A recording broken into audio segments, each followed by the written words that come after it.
बच्चों, क्या हाल चाल? मस्त एकदम। तो ऑल्टरनेटिंग करंट का लेक्चर नंबर 2 और आज हम स्टार्ट करने जा रहे हैं सर्किट थ्योरी।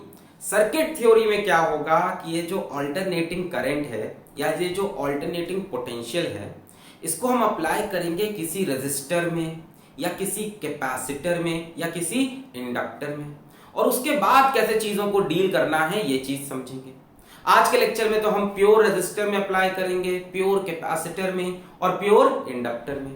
उसके बाद अगले लेक्चर से हम कंबाइन करना स्टार्ट करेंगे, रेजिस्टर इंडक्टर, रेजिस्टर कैपेसिटर, है ना, अलग अलग सर्किट्स देखना स्टार्ट करेंगे, सर्किट थ्योरी। तो आज तो बहुत बेसिक्स पढ़ाएंगे इसकी, पर बहुत इंपॉर्टेंट होगा आज का लेक्चर। जो बातें बताएं उसको अच्छे से नोट कर लेना और समझ लेना। चलिए शुरू करते हैं यार, बातें खत्म करते हैं। My name is Alak Pandey and this is your beautiful सा चैनल फिजिक्स वाला। निकालो भाई कॉपी और पेन और शुरू करो ये खूबसूरत सा lecture. Very good afternoon to all my dear students, या वेरी गुड मॉर्निंग और वेरी गुड इवनिंग और वेरी गुड नाइट, जब भी आप ये वीडियो देख रहे हो। जो बच्चे चाहें वो हमारी वेबसाइट www.physicswala-alakpande.com पे जाके इस लेक्चर के पीडीएफ नोट्स डाउनलोड कर सकते हैं। हाँ तो भाई आज हम पढ़ेंगे सर्किट थ्योरी। सर्किट थ्योरी, ठीक है, पहला लेक्चर ले लेते हैं इसका। आज हम पढ़ेंगे कि जब ऑल्टरनेटिंग करंट किसी प्योर रेजिस्टिव सर्किट में या प्योर इंडक्टिव सर्किट में या प्योर कैपेसिटिव सर्किट में आता है तब क्या क्या होता है। तो सबसे पहले हम स्टार्ट करने जा रहे हैं प्योर रेजिस्टिव सर्किट। ऐसा सर्किट जिसमें सिर्फ एक रेजिस्टेंस हो, इंडक्टर कैपेसिटर ना हो। चलो भाई, तो हमने यहां पे एक जुम यानी रेजिस्टेंस बना लिया और कनेक्ट कर दिया इसको एसी सोर्स से। ये एसी सोर्स होता है। इस एसी सोर्स से जो ईएमएफ आ रहा वो है V is equals to we not sine omega t. सबको पता है एसी पोटेंशियल इस टाइप का होता है, E is equals to we not sine omega t या V is equals to we not sine omega T. अब इसकी वजह से इस रेजिस्टेंस में किस तरह का करंट आएगा, किस तरह। वैसे तो अल्टरनेटिंग करंट का डायरेक्शन लगातार बदलता रहता है। मान लेते हैं किसी इंस्टेंट पे करंट ऐसे जा रहा है।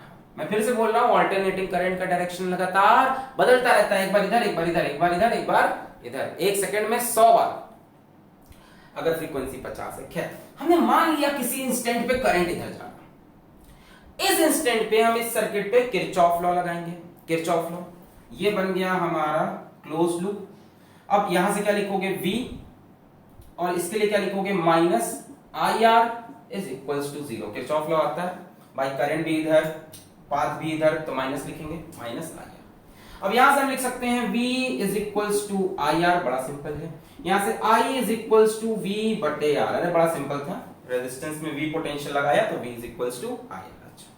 अब V की जगह आप लिख सकते हो V naught sine omega T upon R, बोलो लिख सकते हैं। ध्यान से देखो, ये करंट की इक्वेशन बन गई। V नॉट कांस्टेंट है, इसकी मैक्सिमम वैल्यू, इसका एम्पलीट्यूड, R रेजिस्टेंस कांस्टेंट है। क्या हम ऐसे लिख सकते हैं I is equals to I not sine omega T. सोचो सोचो सोचो, ये भी कांस्टेंट, ये भी कांस्टेंट, दोनों को हटा के नया कांस्टेंट ले आए I not. What is I naught? I naught is the peak current, maximum current। तो हम बोल सकते हैं I naught क्या है, I naught is equals to V naught by R, and this is the peak current। Current vary करता रहेगा, ये उसकी maximum value, and this is peak EMF या पीक पोटेंशियल बोल लो। तो आप ध्यान से देखो, ये करंट भी कैसा है, पोटेंशियल जैसा ही है, साइनसोइडल साइन का graph. I is equals to I not sine omega T, और यहाँ V is equals to we not sine omega T. बड़ा सिंपल था, किरचॉफ लॉ लगाया, लूप बंद किया, यहाँ से करंट निकल रहा है, बैटरी ज्यादा समझ लो तो इसको V, करंट भी इधर, पाथ भी इधर, माइनस आई आर। क्लोज लूप में क्या होता है, 0 होता है, sum of potential. V is equals to I R, I is equals to ये, हमने कहा ये भी कांस्टेंट, ये भी कांस्टेंट, दोनों का हटा के आई नॉट लिख दिया। What is I not, peak current. अब आपको एक चीज आज समझनी है जो कि होगा फेज डिफरेंस। फेज डिफरेंस आज के लेक्चर में समझना है। यहां फॉर्मूला बता देते हैं, वैसे है बड़ा आसान। फेज डिफरेंस ये क्या है, ध्यान से, ये है phase of V minus phase of I I का mod, phase of me minus phase of I का मॉड। अब वो फेज क्या होता है? ये जो साइन के साथ जो लिखा है ना, ये फेज है। कुछ जो लिखा हो अंदर, ओमेगा टी लिखा हो, omega t plus pi by 2 लिखा हो, omega t plus pi by 3 लिखा हो, इसके अंदर जो भी लिखा हो साइन के बाद, दैट इज फेज। साइन के बाद, कॉस के बाद, तो हम बोलेंगे v का फेज कितना है? Omega T. I का फेज कितना है? साइन के साथ omega T. Omega T minus omega T 0, यानी यहां पे बच्चों कोई फेज डिफरेंस नहीं है। तो हम लिखते हैं current is in phase with resistor, sorry with potential, very sorry. Current is in phase with potential, current potential के ही फेज में है। इसका मतलब क्या हुआ सर? इसका मतलब यह हुआ कि जिस तरह का पोटेंशियल का कर्व होगा, एग्जैक्टली वही कर्व करंट का होगा। जब पोटेंशियल मैक्सिमम होगा तब करंट मैक्सिमम होगा, जब पोटेंशियल मिनिमम होगा तब करंट मिनिमम होगा। इस चीज को हम दो चीज से समझेंगे अभी, एक होगा फेजर डायग्राम, एक होगा वेव डायग्राम। नई नई चीजें आने वाली, आज मजा आएगा। फेजर डायग्राम जैसे बता देंगे एकदम पकड़ लेना, कभी गलत नहीं होगा। और आज के लेक्चर की चीजें बहुत इंपॉर्टेंट होगी अपकमिंग लेक्चर्स के लिए, क्योंकि फेजर डायग्राम बनाना आपको आना चाहिए। चलो, तो प्योर रेजिस्टिव सर्किट में करंट और पोटेंशियल एक तरह के होते हैं, सेम तरह का फेज होता है उनका। मिटा रहे इसको, मिटा रहे। ओके, अब हम सीखेंगे इसका फेजर डायग्राम। फेजर डायग्राम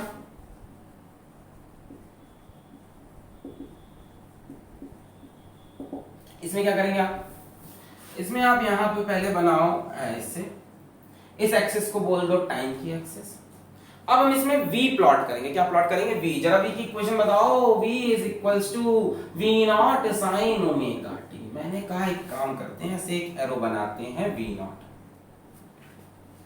और मान लेते हैं कि यहां से यहां घूम के एंगल बना ओमेगा टी। ये कुछ एंगल है, ये एंगल कितना बना? Omega T.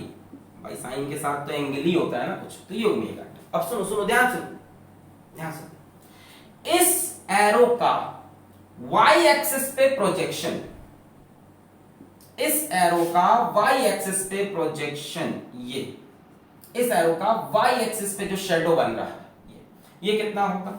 देखो, इस तरफ लोगे तो v not cos omega T, और इस तरफ लोगे तो v naught sine omega T. भाई इधर क्या होता है? कॉस थीटा, इधर क्या होता है? Sine theta. सो ये प्रोजेक्शन हो जाएगा v naught sine omega T. ऐसे डायग्राम को हम बोलते हैं फेजर डायग्राम। अब देखो इसमें क्या होता है, इसमें जो लेंथ ऑफ एरो होती है, जो एरो बनाई है, लेंथ ऑफ एरो होती है, ये रिप्रेजेंट करती है पीक वैल्यू को। ठीक है, ये पीक वैल्यू की v नॉट की वैल्यू इतनी है, ठीक है ना। और ये जो y एक्सिस पे प्रोजेक्शन है,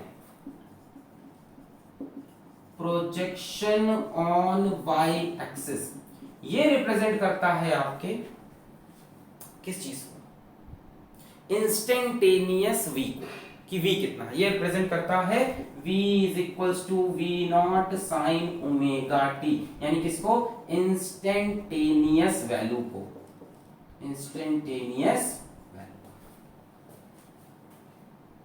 अब एक बात बताओ, करंट का एंगल क्या है? करंट का फेज क्या है? I is equals to I not sine, अभी वेव डायग्राम बना के भी समझाएंगे कि ये मतलब क्या हो रहा है अंदर। I is equals to I not sine omega T, इसका फेज भी ओमेगा टी है, पर जो करंट की वैल्यू है वो ऐसी होती है, I not is equals to क्या लिखा था? V naught by R. तो V नॉट से थोड़ी छोटी होगी, रेजिस्टेंस से डिवाइड। तो एक काम करते हैं, बनेगा तो इसी पे करंट भी, क्योंकि एंगल इसका भी ओमेगा टी है, बट वैल्यू थोड़ी छोटी लेगी, एरो की लेंथ थोड़ी छोटी कर दी, ये हो गया आई नॉट। बोलो समझे? थोड़ा सा छोटा है पीक करंट पोटेंशियल से, तो वैल्यू थोड़ी सी छोटी की, बट एंगल वही रखा। अब इसका y एक्सिस पे प्रोजेक्शन, ये क्या हो जाएगा? ये हो जाएगा I not sine omega t, y axis से प्रोजेक्शन। या तो v का देख लो या तो i का देख लो, दोनों की कौन सी वैल्यू है? Instantaneous value. तो वाई एक्सिस का प्रोजेक्शन रिप्रेजेंट करता है इंस्टेंटेनियस वैल्यू को, एरो रिप्रेजेंट करता है पीक वैल्यू को, और ये एंगल ये रिप्रेजेंट करता है फेज को। दोनों सेम फेज में है तो एक साथ बना है। देखो ऐसा बनाते हैं अच्छी किताबों में, बट जब हम सवाल सॉल्व करेंगे तो बार बार इतना हम वहां पे जान नहीं पाएंगे। हम सवाल सॉल्व करते वक्त इसका एक सिंपल सा फेज डायग्राम बनाएंगे, बहुत ही सिंपल। सर दोनों में से करेक्ट कौन है? देखो ज्यादा करेक्ट ही है, बट सवाल सॉल्व करते वक्त हम ऐसे बनाएंगे, ऐसे। ये हो गया वी आर, ये हो गया current, potential in resistor, current, दोनों किसमें है? Same phase.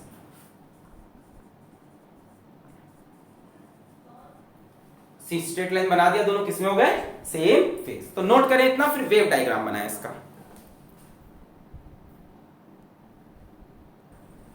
चलिए बना लिया इसको। आइए देखते हैं इसका wave diagram. Wave diagram, phase diagram समझ में आ गया? हाँ, सीधा सीधा लाइन खींच दो अगर साथ में है तो, ऐसे ऐसे हो गया फेज डायग्राम। Phasor diagram. अब देखो जरा इसका वेव डायग्राम। कॉन्सेप्ट स्ट्रॉन्ग करने के लिए बता रहे हैं, आगे सवाल सॉल्व करने में इन सब का कोई मतलब नहीं होगा। वेव डायग्राम क्या बनेगा? ये टाइम, इस पे आओ, वी को प्लॉट करें। वी क्या है? V not sine omega T. देखो साइन का ग्राफ ऐसे बनता है, सबको पता है, ये बनता है साइन का graph. v is equals to we not sine omega T. बोलो क्लियर है? अब सही बराबर बना। तो ये हमारा बन गया v का ग्राफ, तो हमने बोल दिया v by v is equals to we not sine omega T. ये साइन का कर्व होता है। अब आओ i का ग्राफ बना है भाई, i की भी वैल्यू यही है, i not sine omega T, और i इसके साथ इन फेज है भाई, साइन ओमेगा टी एकदम सेम फेज में है। तो यहां से करंट भी स्टार्ट करो। बस एक बात ध्यान देना कि करंट की वैल्यू इससे थोड़ी सी कम होगी भाई। करंट कैसे आ रहा है? I not is equals to we not by R से। तो ग्राफ ऐसा ही बनेगा, इसी के फेज में बनेगा, ऐसे ऐसे ऐसे। अब ध्यान से देखो, जब पोटेंशियल जीरो हो रहा तब करंट भी जीरो हो रहा। ये current graph I not sine. जब पोटेंशियल मैक्सिमम हो रहा, करंट मैक्सिमम। जब पोटेंशियल मैक्सिमम नेगेटिव साइड में, तब करंट मैक्सिमम नेगेटिव साइड में।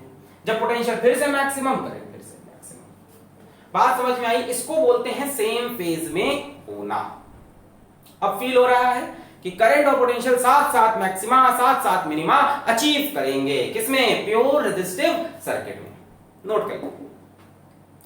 अब इसमें सवाल कराने की कोई जरूरत है नहीं, क्या ही करोगे इसमें, आसान है। आई नॉट पकड़ लो, वी नॉट बाई आर आता है, सेम फेज में होते हैं। ठीक है, इंडक्टर इंडक्टर में सवाल कराते हैं। चलो नोट कर लिया, ओके। नेक्स्ट हेडिंग लगाइए जो कि इंपॉर्टेंट है, प्योर इंडक्टिव सर्किट। इसमें तो कुछ हुआ ही नहीं सर, ये सब तो हम भी कर लेते घर में बैठ के, कंचे खेल लेते। प्योर इंडक्टिव सर्किट, प्योर अब बताते हैं। प्योर इंडक्टर से तो डर ही लगता है सर। प्योर इंडक्टिव सर्किट, तो इंडक्टर कैसे बनता है? ऐसे जुलूम जुलूम जुलूम जुलूम जुलूम जुलूम ऐसे बनता है इंडक्टर। और यहां लगा दिया हमने एसी सोर्स। इंडक्टर के हम लोग एल बोलते हैं ना, सेल्फ इंडक्टेंस एल। कैसे में होती है इसकी वैल्यू? हेनरी में। किसमें? हेनरी में। अच्छा, मान लेते हैं जो पोटेंशियल अप्लाई किया, this is v is equals to we not sine omega T. अब करंट निकालते हैं कि इन फेज है या इन फेज नहीं है। एक समय के लिए मान लेते हैं कि करंट इस तरफ है, एट सम इंस्टेंट, किसी एक पर्टिकुलर समय पे करंट ऐसे है। अच्छा, आपको पता है इंडक्टर की प्रॉपर्टी क्या होती है? जो भी चेंज हो रहा हो उसको अपोज करो। तो अभी करंट इधर आना चाह रहा, तो ये इसको अपोज करके क्या करेंगे? इस तरफ करंट भेजेंगे, यानी ये कुछ ऐसे बैटरी बन जाते हैं। हाँ सर, ये क्या बता रहे हैं? अरे इंडक्टर याद है, कड़क कड़क कड़क कड़क कड़क कड़क यू एल। इसके पास क्या होता था? ईएमएफ होता था कितना? L D I by D T. पढ़ा ये सब? फैराडेज लॉ, इसके पास ईएमएफ होता है कि नहीं? L D I by D T. और ये क्या करता है? ये अपोज करता है जो भी चेंज हो रहा हो। अभी चेंज क्या है कि करंट इस तरफ आ रहा, तो करंट को इस तरफ भेजना चाहेगा, तो यहां पे ये ऐसे ऐसे एक बैटरी नहीं बन जाएगा, जिस बैटरी का ईएमएफ होगा L D I by D T. इसको चलो मान लेते हैं ई। अब कुछ नहीं, किरचॉफ लॉ लगाना है। फिर से यहां लूप क्लोज करो, अप्लाई करो किरचॉफ लॉ। यहां से चलोगे, यहां से तो करंट निकल रहा है मान रहे हम, तो ये प्लस में हो गया v। यहां आए, कहां से कहां गए? प्लस से माइनस, प्लस से माइनस गए यानी पोटेंशियल में फॉल हुआ, हाई से लो, यानी माइनस करना पड़ेगा।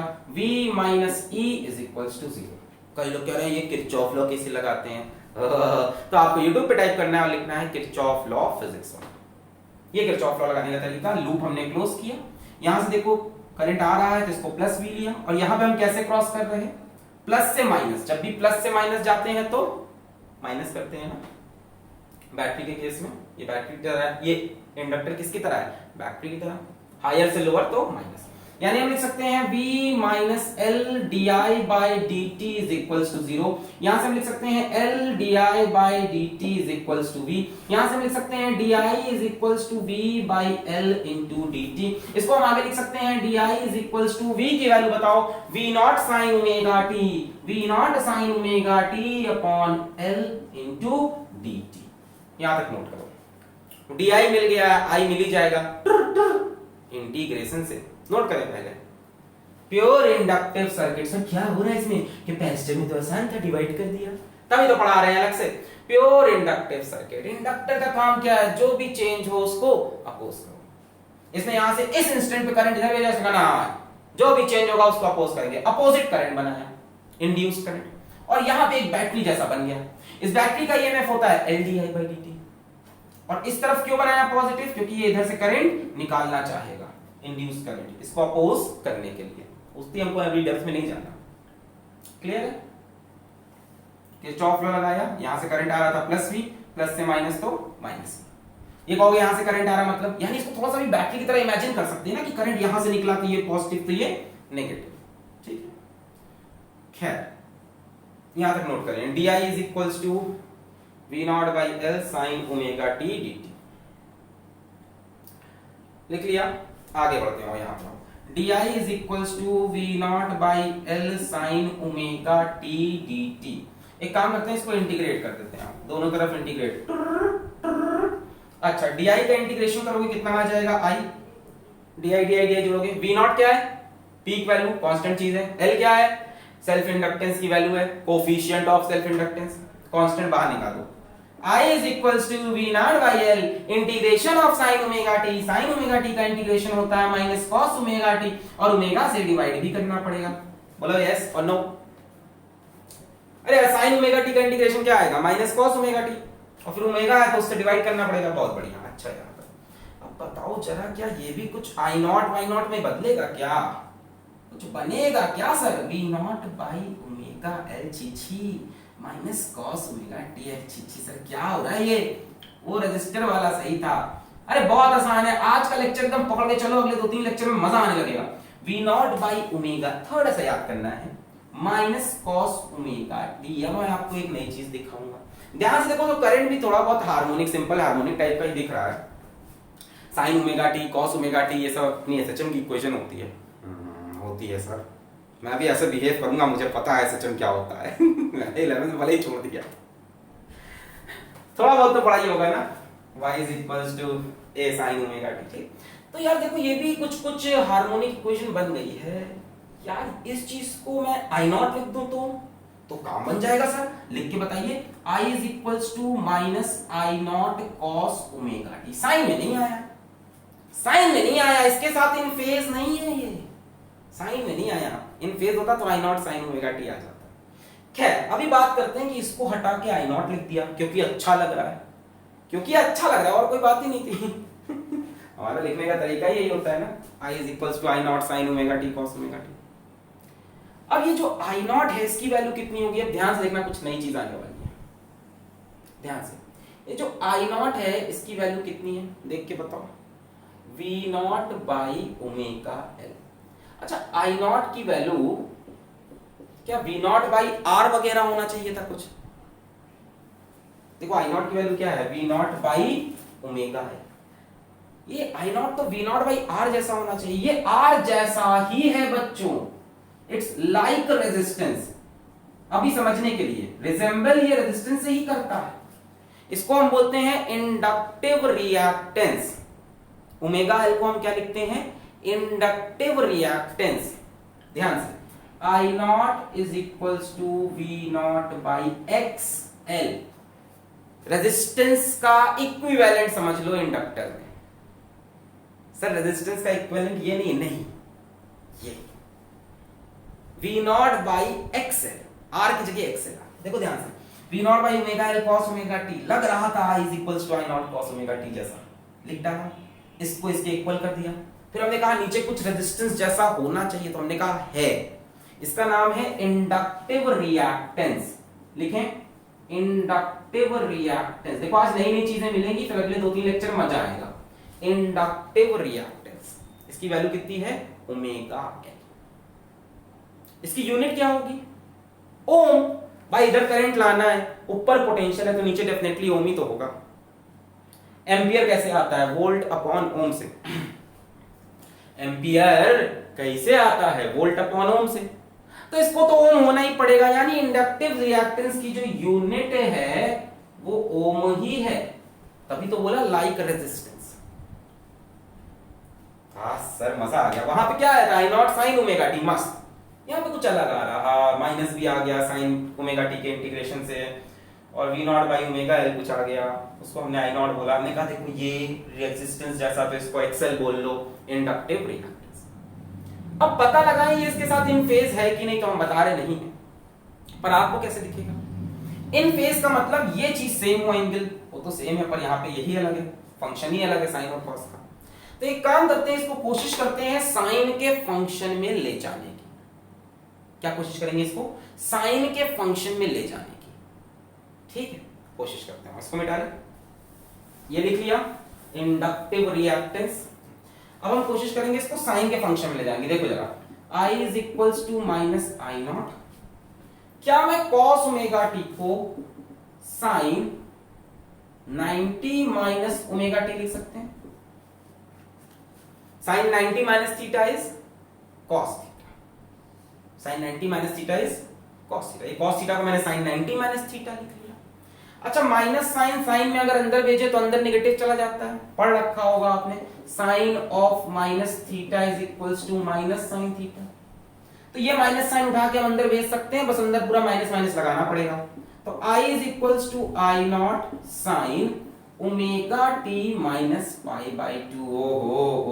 हो क्या बात है। अब करंट भी साइन के फंक्शन में, V भी साइन के फंक्शन में। अब बताओ क्या दोनों इन फेज है, नहीं है। करंट और इसमें कितना फेज डिफरेंस है, पाई बाई 2, 90 डिग्री का। देखो यहां जो भी आया ना उसको कोशिश करो साइन के टर्म्स में लिखने की। तो cos थीटा को हम साइन 90 माइनस थीटा लिख सकते हैं, तो लिख दिया। अब इसमें आपका सवाल बहुत जेन्युइन है कि इसको साइन 90 प्लस थीटा क्यों नहीं लिखा। पूछो साइन 90 प्लस थीटा क्यों नहीं लिखा। साइन 90 प्लस थीटा क्या होता है, cos थीटा होता है। वो भी मेरे दिमाग में भी यही सब आता था यार पढ़ते वक्त कि ये साइन 90 प्लस थीटा लिख देते, क्या दिक्कत थी। सेकंड कोऑर्डिनेट में भी साइन पॉजिटिव है, साइन 90 प्लस थीटा भी cos थीटा। बात ये है कि आपको यहां पे ओमेगा टी को पॉजिटिव लेके आना है लास्ट में। पकड़ लो अब ये बात, कोई भी पूछे तुमसे, अपने मन से कंफ्यूजन हटाओ। यहां पे ओमेगा टी पॉजिटिव आना चाहिए। तो अगर 90 प्लस थीटा लेते फिर माइनस अंदर भेजते तो ये भी माइनस होता है, ये भी माइनस नहीं, ओमेगा टी को पॉजिटिव ही चाहिए, समझ गए। इसलिए साइन 90 माइनस थीटा यूज किया, माइनस अंदर गया, वो पॉजिटिव। वहां पे साइन 90 प्लस थीटा भी आप लिख सकते थे, बिल्कुल लिख सकते थे, बट उससे फिर ओमेगा टी नेगेटिव आता। अब साफ साफ आपको दिख रहा है कि पोटेंशियल और करंट में फेज डिफरेंस है। पीछे कौन है फेज में, ये इससे 90 डिग्री पीछे चल रहा है, इसका वेव फंक्शन इससे 90 डिग्री पीछे भाग रहा है। ये बना के दिखाएंगे, टेंशन नहीं। अभी एक लाइन लिख लो पहले, करंट लैग्स बिहाइंड, लिखो भाई पोटेंशियल, ईएमएफ लिखना, ईएमएफ लिख लो, बाई 90 डिग्री। प्योर रेजिस्टर में क्या था, इन फेज, यहां पे इन फेज नहीं है। Current lags behind potential by 90 degree, लिखें। ये दिख रहा है फेज डिफरेंस इन दोनों में 90 डिग्री का। पीछे कौन है, ये माइनस पाई बाई 2 पीछे चल रहा है। नोट करें, बहुत नई नई चीजें आ गई हैं छाप में। कर लिया। चलो इसका फेजर डायग्राम बनाते हैं, उससे पहले एक बार जल्दी से इसको रिवाइज कर ले, वरना ये तो दिमाग से जाने वाला है। तो हमने क्या किया कि यहाँ से करंट निकाला, हमने कहा ये बैटरी बन जाएगा, करंट को अपोज करेगा ऐसा, इसका ईएमएफ LdI/dt वैसा। फिर हमने कहा जब इसको हम क्लोज सर्किट बनाएंगे तो ये V प्लस में हो जाएगा और ये माइनस ही हो जाएगा। फिर V is equals to LdI/dt आया। फिर हमने DI की इक्वेशन बना के उसको इंटीग्रेट किया, इंटीग्रेट करके ये एक्सप्रेशन बना। फिर यहाँ तक पहुंचे, हमने कहा इसको I नॉट लिख सकते हैं। I नॉट लिखने के लिए V naught by omega L, हमें लगा कुछ रेजिस्टेंस जैसा, हमने कहा चलो उसको हम बोल देते हैं inductive reactance XL which is equals to omega L जिसकी यूनिट ओम। फिर हमने कहा इसको I नॉट मान लिया, पूरे को इसको I नॉट मान लिया, I naught cos omega t। हमने कहा cos की जगह sin लाने की कोशिश करते हैं, तभी फेज क्लियर होगा भाई कि आगे पीछे। तो sin लाने के लिए cos थीटा को लिखते हैं sin 90 माइनस थीटा। 90 प्लस क्यों नहीं लिखा बता दिया, क्योंकि ये हमको पॉजिटिव ही चाहिए, ठीक है। sin 90 माइनस थीटा, फिर ये माइनस अंदर गया, माइनस हो गया, ये आया। हमने कहा करंट इससे पीछे है 90 डिग्री, पीछे देखो, पीछे पीछे तो देखो, मिटा रहे हैं। ओके, आइए इसका फेजर डायग्राम बनाते हैं, इस पे सवाल कराएंगे यार। हाँ हाँ समझ रहे हैं, अरे हमको भी डर लगता था, कराएंगे इस पे सवाल। आओ पहले इसका फेजर डायग्राम बनाओ। तो इसका फेजर डायग्राम बनाएंगे हम, let us draw the phasor diagram. अब बताओ दोनों एक के ऊपर एक आएंगे क्या? बिल्कुल नहीं आएंगे। आओ बनाते हैं फेजर डायग्राम। देखो पहले आप ऐसे बना लो, ये क्या है? V नॉट, यहां से कितना आगे ओमेगा t। अरे भाई V is equals to V naught sine omega t, और डेफिनेटली इसका y एक्सिस पे जो प्रोजेक्शन होगा वो इंस्टेंटेनियस पोटेंशियल। क्या अब करंट कैसे बनेगा? करंट की वैल्यू बताओ। I is equals to I not sine omega t minus 90 pi by 2, यानी करंट इससे 90 डिग्री पीछे है, 90 डिग्री पीछे, यानी यहां से पीछे जाओ 90 डिग्री और यहां पे बनाओ। नहीं समझे भाई? आप एंगल इस तरफ पॉजिटिव ले रहे हो, ध्यान से देखो, आपने यहां से ये ओमेगा टी पॉजिटिव लिया कि नहीं? लेना भी चाहिए, एंटी क्लॉकवाइज डायरेक्शन को आपने पॉजिटिव माना और ऐसे ओमेगा टी बनाया। तो हमें ओमेगा टी से कितना पीछे जाना है? ओमेगा टी से 90 डिग्री पीछे, तो ओमेगा टी से घूमते हुए 90 डिग्री पीछे, यहां से 90 डिग्री पीछे आ गए। ये इसका फेजर डायग्राम। इसको सिंपल तरह से एकदम बनाना हो तो ऐसे बना लो, जैसा हम आगे बनाएंगे। आगे हम ऐसा बनाएंगे, देखो ये हो गया VL और ये हो गया करंट I। कितना पीछे है? 90 डिग्री। बात क्लियर है? सब इसको V और कितना पीछे इससे? 90 डिग्री। बात खत्म। Current lags behind potential by 90 degree है, झूम झाझूम बताने की जरूरत ही नहीं। एक्यूरेट दोनों में से ये ज्यादा है, फेजर डायग्राम इसको बोलते हैं, पर क्वेश्चन सॉल्व करते तो हम उसको यूज करेंगे। रजिस्टर में याद है क्या हुआ था? जिधर V था उधर I था, पर यहां ऐसा नहीं है, यहां पे I V से 90 डिग्री पीछे। क्लियर है सर? वेव हाँ वेव बताते हैं, बता नोट करो।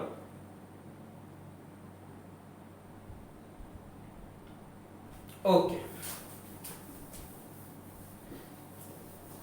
दिल ने तुमको चुन लिया है, तुम इसको चुनो ना, ख्वाब को ये देखता है, तुम ही सपने बुनो ना, दिल ये मेरा तुमसे कुछ कह रहा है, सुनो ना, दिल ये मेरा तुमसे कुछ कह रहा है। अब देखो करंट इससे 90 डिग्री पीछे है, पीछे है मतलब और समझते हैं पीछे का मतलब।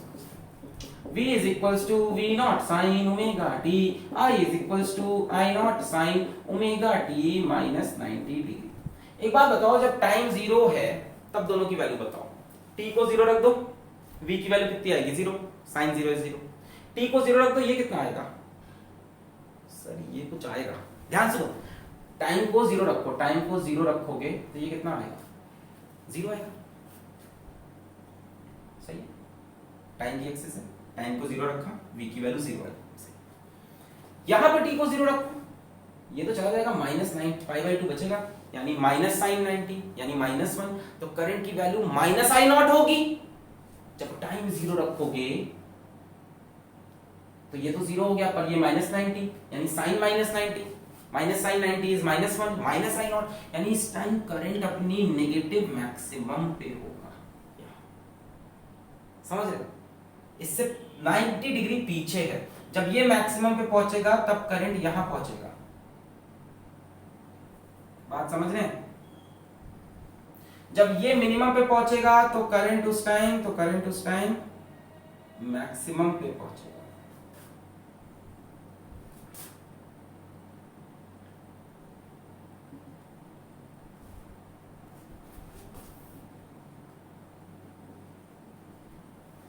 ऐसा ग्राफ बनेगा।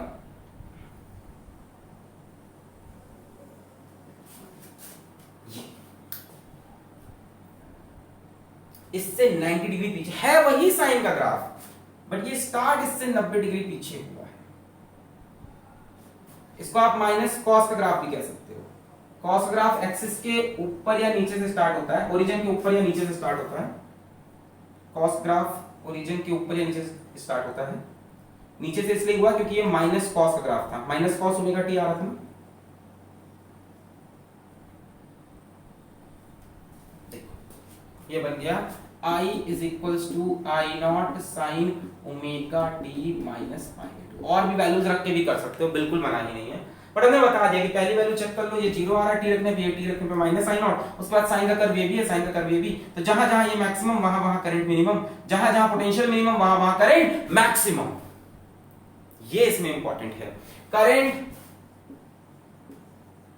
मैक्सिमम तब होगा जब पोटेंशियल मिनिमम होगा एंड वाइसे वर्सा। फील हुआ? हाँ सर अब फील हो गया, बहुत बढ़िया। छाप लें, सवाल करें इस पे, छाप लें इसको। दिल ये मेरा तुमसे कुछ कह रहा है, सुनो ना। दिल ये मेरा तुमसे कुछ कह रहा है, सुनो ना। मेरा दिल तुमसे सिर्फ और सिर्फ सवाल कहेगा। सवाल नंबर 1 आओ। सवाल नंबर 1, अरे सब याद आ जाएगा, धीमे धीमे सब याद आ जाएगा। यहाँ पे एक इंडक्टेंशन नहीं, यहाँ पे एक इंडक्टर, यहाँ पे एक एसी सोर्स। इंडक्टर की value L is equals to 2 henry, V is equals to टिंग डिंग डिंग डिंग डिंग डिंग डिंग डिंग टिंग डिंग डिंग 10 साइन 10t प्लस 30 डिग्री। हाँ ये क्या है? ये फेज है इसका। 10 साइन ओमेगा t प्लस कुछ फाई वगैरह थी, हो जाएगा मतलब, ठीक है छोड़ दो। तो ये v नॉट हो जाएगा, इतना तो समझ ही रहोगे। v is equals to v naught sine, ये ओमेगा हो गया, ये कुछ है। खैर हमसे कहा find the equation of current versus time.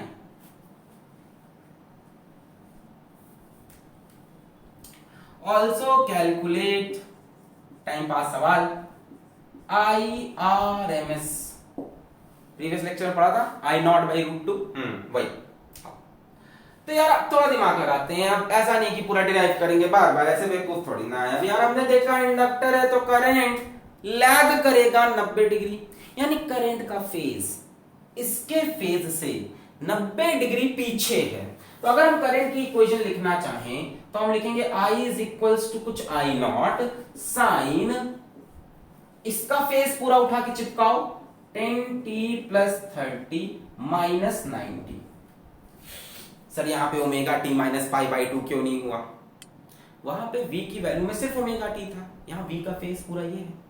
Current v के फेज से 90 डिग्री पीछे होगा, ओमेगा टी माइनस पाई/2 हो ये जरूरी नहीं है। कॉन्सेप्ट ये है कि करंट इसके फेज से 90 डिग्री पीछे रहेगा, इसका जो भी फेज जो भी एंगल उससे 90 डिग्री पीछे। किसमें? इंडक्टर में। और रेजिस्टर होता तो करंट की यही इक्वेशन बनती, 10t प्लस 30, आई नॉट की वैल्यू निकाल लेते हैं। अब आई नॉट कैसे निकालोगे, आई नॉट कैसे निकालोगे, I not is equals to we not by XL. V not की वैल्यू दिख रही है, मैक्सिमम वैल्यू 10, वी की पीक वैल्यू 10 है। एक्सएल क्या होता है, एक्सएल होता है ओमेगा एल। ओमेगा कहां पे है, ये रहा, देखो v की इक्वेशन ऐसी है लिखी है, ये v इज इक्वल्स टू, यहां लिख के दिखाता हूं, v की इक्वेशन ऐसे लिखी है, v is equals to v naught sine omega t plus phi, ऐसा कुछ लिखा हुआ है। तो ये v नॉट हो गया, ये 10 क्या बन गया, ओमेगा। तो 10 इंटू l, l कितना है 2, तो 20 यानी 10/20 यानी 0.5, ये मैक्सिमम करंट हो गया। तो I is equals to 0.5 sine 10t minus 60 degree, देखो इससे 90 डिग्री पीछे, खत्म, बन गया equation of current versus time. Also calculate IRMS, अरे यार ये तो हलवा है। IRMS क्या होता है, I not by root two, I not की वैल्यू कितनी है 0.5/√2। नोट करें, नोट करें, और एक चीज समझ लो, ये लिखना सही है, पर अगर आप ये लिख देते हो तो ये गलत हो जाएगा। Current is equals to potential upon inductive reactance, गलत है। क्यों गलत है, क्योंकि करंट और इसका फेज सेम नहीं है यार। ऐसा लिखते ना तो आप लिखते 10 sine 10t plus 30 v, I is equals to, ये लिखते, उसको डिवाइड कर देते आप 20 से, एक्सएल की वैल्यू से, तो आंसर आता 0.5 साइन 10t प्लस 30, जो कि गलत होता। अगर यहां से आप I निकालोगे तो गलत आएगा भाई, ये इक्वेशन वैलिड नहीं है एसी में। पीक वैल्यू निकाल सकते हो ऐसे, बट करंट की इंस्टेंटेनियस वैल्यू लिखने के लिए आपको कॉन्सेप्ट पता होना चाहिए कि इंडक्टर में करंट 90 डिग्री पीछे चल रहा है। ये लगाओगे तो लिखोगे I इज इक्वल्स टू ये वैल्यू डिवाइडेड बाई 20, तो आंसर आप दे दोगे 10 डिवाइड बाई 20 यानी 0.5 साइन 10t प्लस 30, जो कि गलत होगा। ये लिखना गलत है, वो लिखना सही है पीक वैल्यू के लिए। नोट करें, पीक के लिए लिखो, आरएमएस के लिए लिखो, आरएमएस के लिए भी लिख सकते हो। अरे यार इधर भी √2 से डिवाइड कर दो, इधर भी √2 से डिवाइड कर दो, √2 से डिवाइड √2 से डिवाइड, क्या बन जाएगा, IRMS, वो बन जाएगा VRMS, वो सही। बट इंस्टेंटेनियस के लिए नहीं लिख सकते आप। I at any time t is equals to V at any time t upon XL नहीं लिख सकते। इससे जो करंट की इक्वेशन बन रही है वो यही इक्वेशन, यही फेज लेके आ जाएगी। समझ गए होंगे अब तक, मिटा रहे इसको, ओके। एक्सेल निकालना आ गया, ओमेगा एल, ठीक है। एक ग्राफ छोटा सा देख लो, इतना इंपॉर्टेंट नहीं है बट मान लो पूछ ले, एक्सेल वर्सेस फ्रीक्वेंसी। फ्रीक्वेंसी होता है ना कितने नंबर ऑफ साइकिल पर सेकंड एसी बना रहा है, वही एक्सेल वर्सेस फ्रीक्वेंसी। देखो एक्सेल की वैल्यू कितनी है, ओमेगा है। क्या आपको ये पता है कि ओमेगा को हम 2 पाई एफ लिखते हैं, where f is the frequency। अगर एग्जाम में लिख के आया कि किसी एसी करंट की फ्रीक्वेंसी 50 हर्ट्ज है, 50 ही लिखता है भारत के सवालों में, भारत में फ्रीक्वेंसी एसी की 50 है, घर में जो करंट आ रहा है वो 1 सेकंड में 50 साइकिल चलता है, 1 सेकंड में 50 साइकिल। तो मान लो देता है फ्रीक्वेंसी 50 हर्ट्ज है, तो क्वेश्चन कैसे बढ़ाओगे, ओमेगा निकाल के यहाँ 50 रख के जो भी है मल्टीप्लाई कर दोगे, ठीक है। खैर एनीवेज, तो एक्सेल की वैल्यू क्या लिख सकते हैं हम, 2 पाई एफ एल लिख सकते हैं। XL is equals to omega जगह 2 पाई एफ। अब यहां से एक्सेल और फ्रीक्वेंसी ग्राफ देखो, डायरेक्टली प्रोपोर्शनल का बने,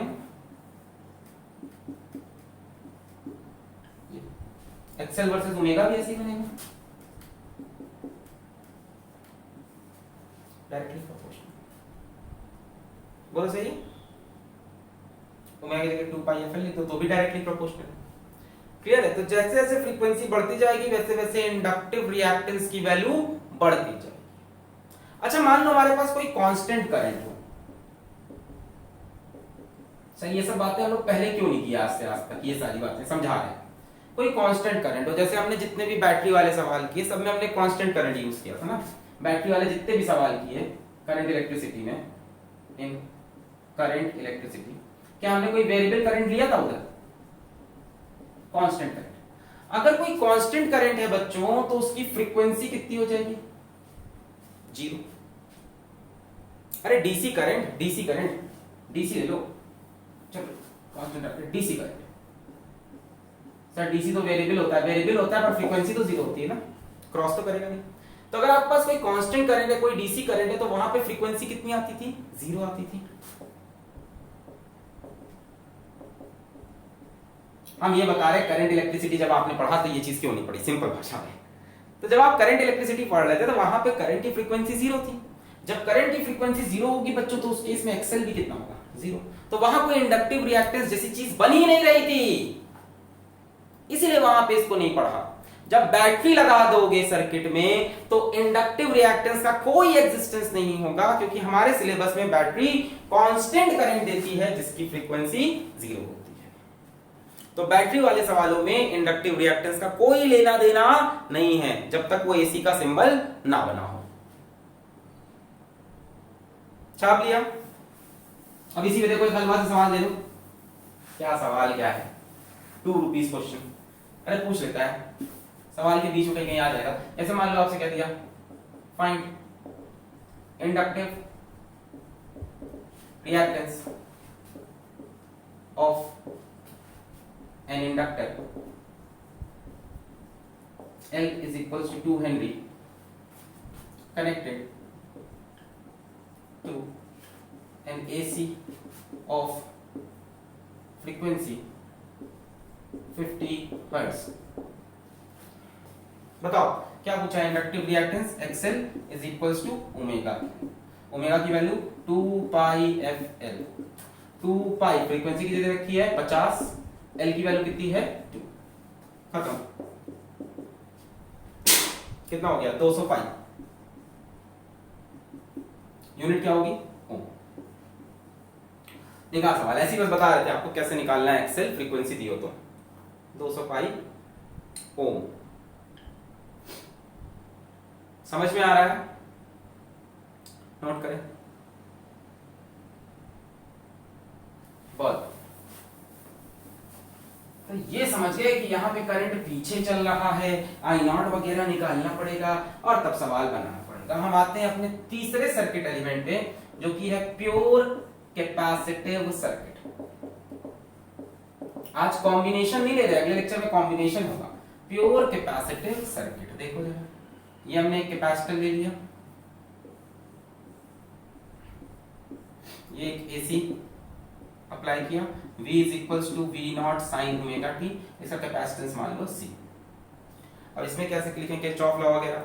देखो थोड़ी देर के लिए मान लेते हैं कि ये पॉजिटिव से कनेक्टेड है और ये नेगेटिव। लगातार वैसे टर्मिनल चेंज होता रहेगा क्योंकि एसी करंट है। थोड़ी देर के लिए एक पर्टिकुलर इंस्टेंट पे मान लिया कि करंट ऐसे जा रहा है और ये इंस्टेंट बना हुआ है, ठीक है। इस इंस्टेंट पे किरचॉफ लॉ लगाते हैं, किरचॉफ लॉ लगाते हैं। इसका पोटेंशियल V, कैपेसिटर का पोटेंशियल कितना होता है? मान लेते हैं इस तरफ चार्ज प्लस Q आया है, इस तरफ चार्ज माइनस Q आया है, तो कैपेसिटर का पोटेंशियल होता है Q by C is equals to 0।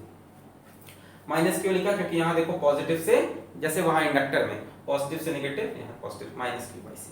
तो यहाँ से आप लिख सकते हो V is equals to Q by C, Q is equals to CV। अगर आपको कुछ भी नहीं समझ में आया तो ये तो आता ही होगा आपको, यहाँ साइड में लिख लेते हैं।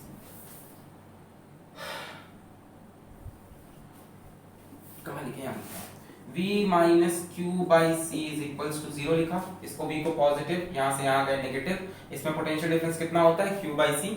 V is equals to Q by C लिखा और Q is equals to CV लिखा। यार ये तो पता ही होगा, कुछ नहीं पता तो कि अगर आप एक कैपेसिटर को V पोटेंशियल पे अप्लाई कर दोगे तो क्या मिलेगा? Q is equals to CV। ये तो पता होगा, तरीका वैसे यही करने का, किरचॉफ लॉ लगा के लूप बनाओ V और ये potential minus Q by C या Q is equals to CV।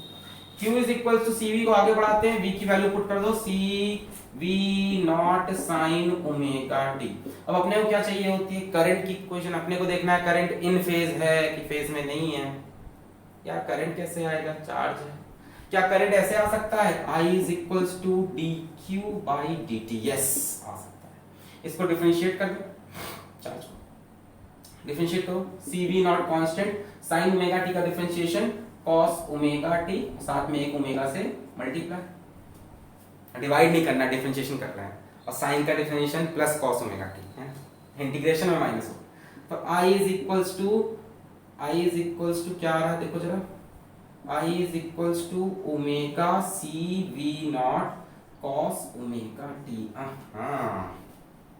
ये क्या बन गया, अगर मैं, हाँ थोड़ा अजीब लगेगा, पर अगर मैं इस पूरे को I नॉट मान लूं, I is equals to I naught cos omega T, आए हाय कुछ तो काम बना, पर इसमें कुछ V नॉट से डिवाइड नहीं हो रहा, मल्टीप्लाई हो रहा है। संभाल लेंगे, देखो कैसे संभालेंगे, अपन सब संभाल लेंगे।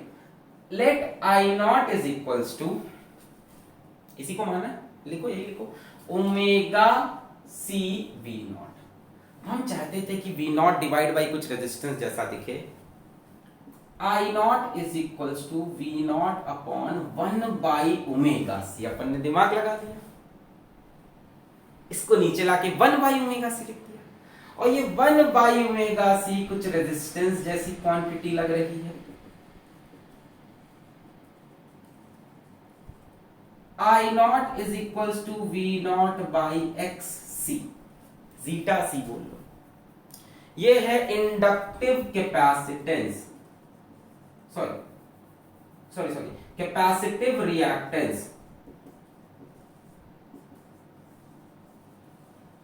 देखो रिएक्टेंस बोलते हैं, गलती से निकला एकदम मुंह से रट के नहीं बोलना, देखो रिएक्टेंस बोलते हैं जब आपके पास सिंपल एक एलिमेंट हो, जैसे मान लो इंडक्टर हुआ या कैपेसिटर हुआ, जब दो आएंगे या तीन एलिमेंट आएंगे तब हम इंपिडेंस वर्ड यूज करेंगे।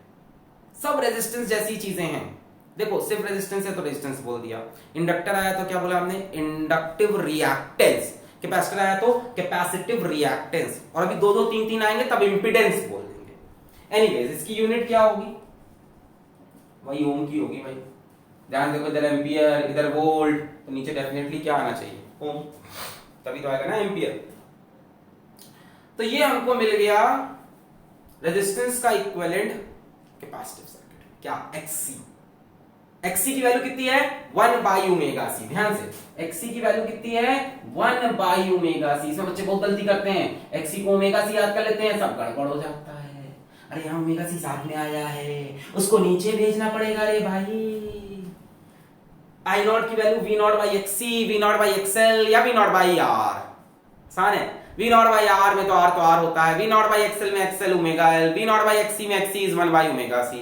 अब आते हैं फेज वगैरह वाली बात पे, तो हमने कहा ये I is equals to I naught cos omega t, तो समझ में आता है, इसको साइन में कन्वर्ट करते हैं, तो cos थीटा को हम क्या लिख सकते हैं, cos थीटा को हम दो चीज लिख सकते हैं, cos थीटा में दो तरह से मिल सकता है, sin 90 माइनस थीटा से भी मिल सकता है और sin 90 प्लस थीटा से भी मिल सकता है। कौन सा बेटर होगा, थीटा क्या है, ओमेगा टी, यानी cos ओमेगा टी, सुन लो sin 90 माइनस ओमेगा टी से भी आ सकता है, sin 90 प्लस ओमेगा टी से भी, कौन सा ले, यहां तो बाहर भी माइनस नहीं है, ओमेगा टी तो पॉजिटिव चाहिए ना, तो ये वाला लेना चाहिए ना इस बार।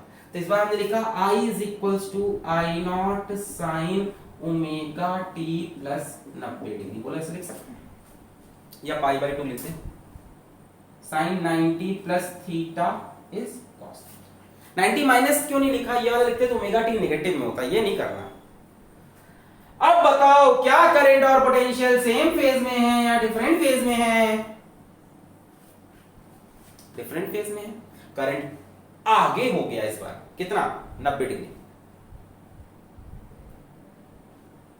करंट लीड्स, लैग नहीं, current Leeds potential by 90 degree, दिख रहा है, 90 डिग्री से आगे जा रहा है। क्या लिखोगे स्टेटमेंट लिखोगे, current Leeds potential by 90 degree. Resistance में साथ में था, इंडक्टर में 90 डिग्री पीछे था और कैपेसिटर में 90 डिग्री आगे। फेज डिफरेंस दिख रहा है, ये फेज इसका ओमेगा टी, इसके omega t plus pi by 2, current इससे π/2 आगे चल। नोट करें सारी चीजें। आइए फिर इसका फेजर डायग्राम वगैरह बनाते हैं। नोट करें, current Leeds potential by 90, inductor में लैग, कैपेसिटर में लीड। छाप लिया, मिटा रहे इसको। Okay,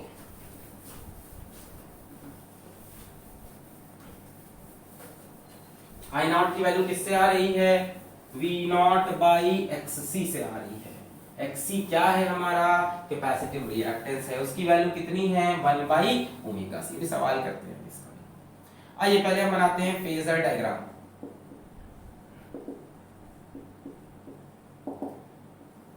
phasor diagram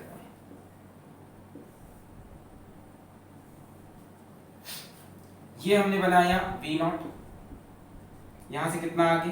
omega t. हमने क्या लिया? हमने लिया v is equals to we not sine omega T. और भी कुछ ले सकते थे, यहाँ कॉस ओमेगा टी भी ले सकते हैं। ऐसी बातें समझ लो। फिर करंट को भी कॉस में चेंज करने की कोशिश करना। और करंट क्या आ रहा है? I not sine omega t plus π/2। यानी करंट इससे 90 डिग्री आगे है, तो पहले ओमेगा टी एंगल चलो, फिर 90 डिग्री और चलो। ये रहा, बोलो समझे?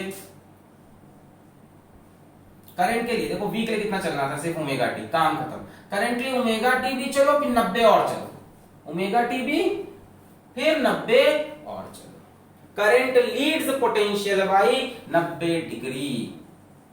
करंट लीड्स पोटेंशियल या ईएमएफ बाई 90 डिग्री। इसका सिंपलर अगर बनाएं हम, तो इसको बहुत सिंपल में है, तो सिंपल बनाने में हम क्या बनाएंगे?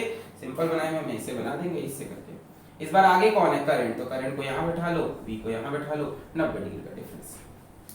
इंडक्टर में उल्टा था, वहां पे करंट पीछे था, 90 डिग्री। एकदम सिंपल बना लिया हमने, यानी इसी को उठा के ऐसे रख दिया। क्लियर है? नोट करो फेजर डायग्राम। करंट आगे, ओमेगा टी से 90 डिग्री आगे। बन गया? बढ़िया। आइए वेव डायग्राम भी देखना है इसका, आओ दिखा देते हैं। चाहो तो आप खुद से बना सकते हो वेव डायग्राम।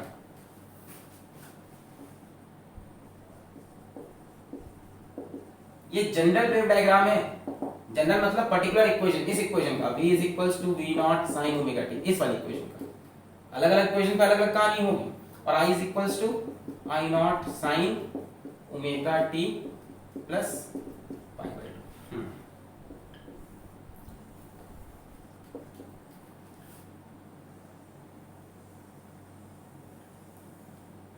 ये ग्राफ बन गया मान लो v का। अभी को बताओ, जब टाइम 0 रखोगे तो v कितना आएगा? 0। सही। जब टाइम 0 रखोगे तो i कितना आएगा? बोलो। जब टाइम 0 रखोगे 0 हो जाएगा। साइन 90 की वैल्यू 1, तो करंट आएगा आई नॉट। यानी जब ये 0 है v, तब करंट पॉजिटिव में अपने मैक्सिमम पे है। टाइम 0 रखो, ये 0, साइन 90 इज 1, तो करंट कितना आया? आई नॉट। यानी जब ये मैक्सिमम, तब करंट फिर 0। जब ये यहाँ पे 0 हुआ, तब करंट नेगेटिव में मैक्सिमम।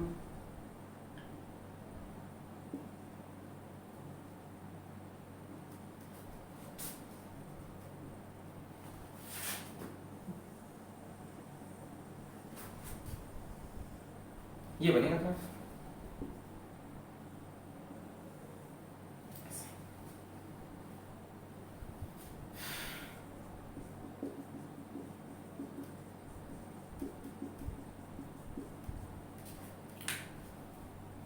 जब पोटेंशियल 0 है, करंट ऑलरेडी मैक्सिमम वैल्यू पे बैठा है ना। ये प्लस कॉस थीटा का ग्राफ है।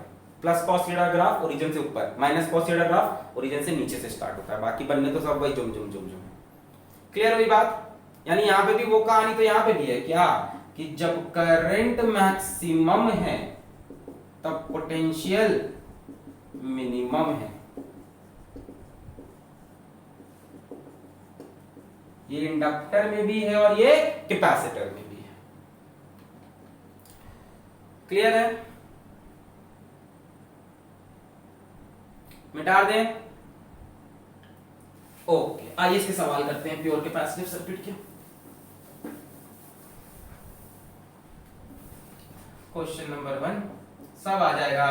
यहां हमने एक कैपेसिटर लिया C, इसको रिवाइज कर लेना बस एक बार। यहां पे हमने ये लगाया, let this be V is equals to 10 sin 10t।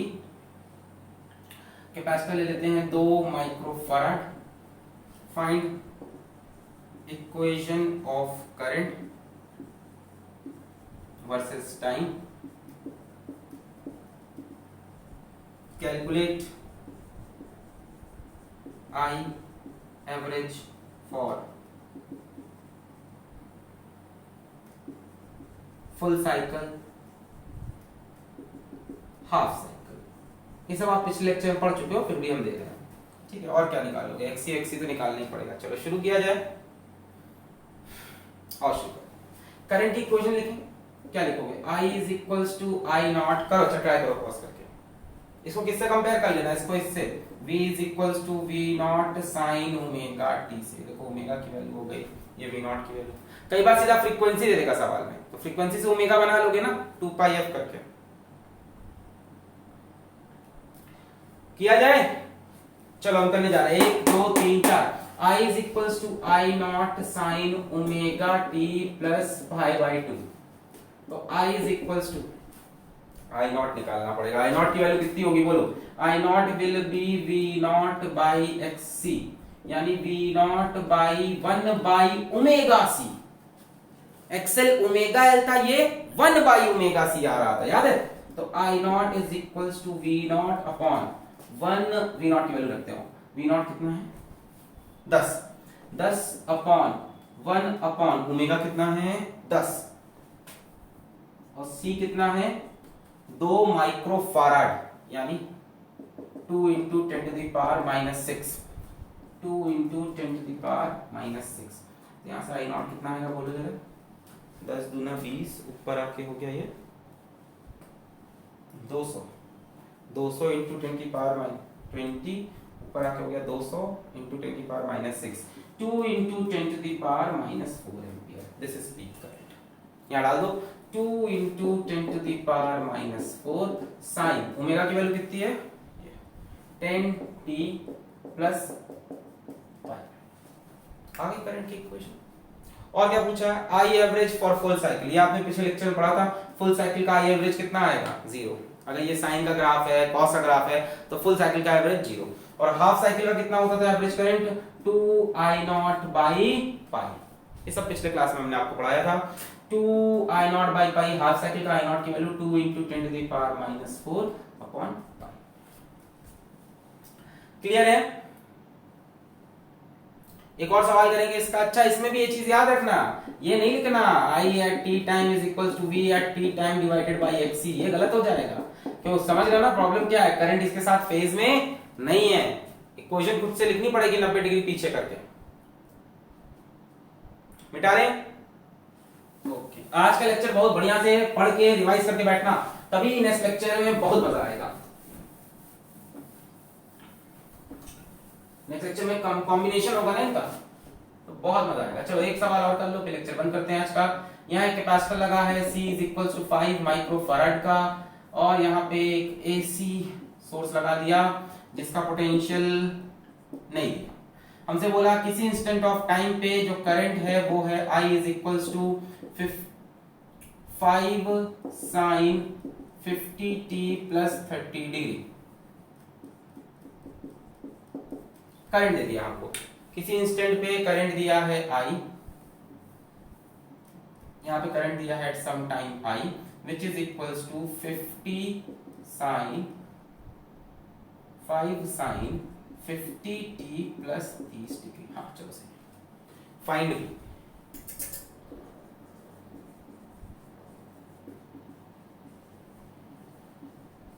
तो क्या हुआ? सब चेंज हो सकता है, प्योर V पूछ लो। बताओ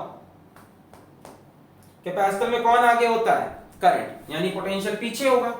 तो V की इक्वेशन क्या बनाओगे? V is equals to V naught sine current lead करना है, करंट इससे 90 डिग्री आगे होना है, ये इससे 90 डिग्री पीछे, तो इसका पूरा फेज उठा लो 50t प्लस 30 माइनस, वहां तो करंट में, अरे कॉन्सेप्ट पकड़ो भाई, इन दोनों में से आगे कौन है?